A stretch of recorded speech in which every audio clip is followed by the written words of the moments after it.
સુરતમાં કોંગ્રેસે ખાતું ખોલ્યું છે। વોર્ડ નંબર 12 માં એક સીટ ઉપર કોંગ્રેસે વિજય મેળવ્યો છે। કોંગ્રેસે શરીફા સહેલોટ, ડોક્ટર પ્રીતિ સદાદિયા, અરશદ ઝરીવાલાને ટિકિટ આપી હતી। અરશદ ઝરીવાલાનો વિજય થયો છે। ભાજપની 3 બેઠકો વોર્ડ નંબર 12 માં ફળી। ભાજપના હિમાક્ષીબેન ચૌહાણ, આરતી પટેલ, કિશોર માયાણીનો વિજય થયો છે।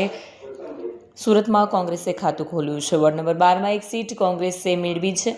ભાજપની 3 બેઠકો વોર્ડ નંબર 12 માં ફળી છે। ભાજપના હિમાક્ષી ચૌહાણ, આરતી પટેલ અને કિશોર માયાણીનો વિજય થયો છે। આ લોકશાહીની જીત છે। આ મારા 83,000 મતદારોની જીત છે। આ અહંકારી લોકો સામેનો લોકોનો પરચો છે।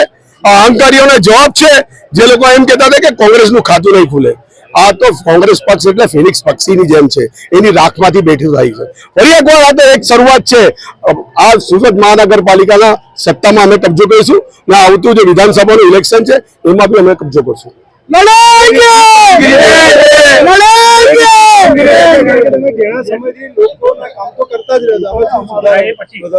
જો અત્યાર સુધી કેવું હતું કે લોકોએ અમારી ઓફિસે આવવું પડતું હતું, પણ હવે અમે એક ગાડી બનાવશું જે ગાડીમાં લેપટોપ પ્રિન્ટર સાથે સોસાયટી વાઇઝ લોકો જશે અને ટૂંકમાં જ અમે 10 રૂપિયામાં જમવાનું શરૂ કરવાના છે અને 10 રૂપિયામાં મેડિકલ ટ્રીટમેન્ટ આપવાનું શરૂ કરવાના છે।